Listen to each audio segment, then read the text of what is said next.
Баршаңызға сәлем достар, қайырлы күн. Сіздермен бірге Айжан. Менің каналыма қош келдіңіздер.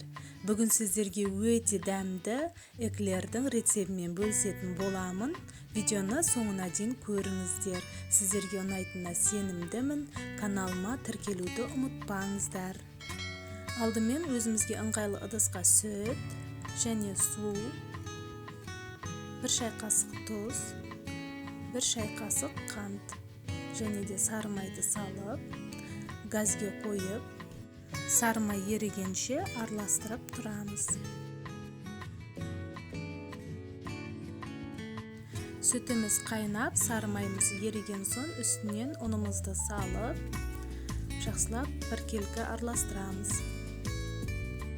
Барлығы біркелкі араласып болған соң ровно 1 минут араластырамыз.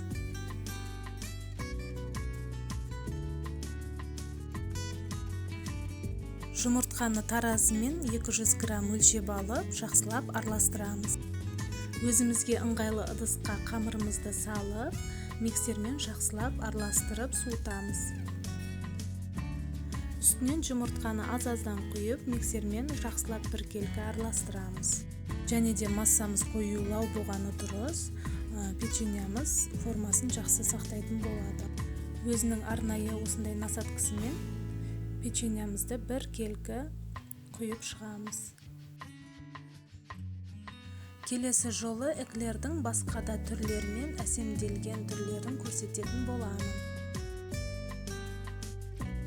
Эклеріміз жарылып кетпес үшін үстінен сахарный пудраны сеуіп шығамыз.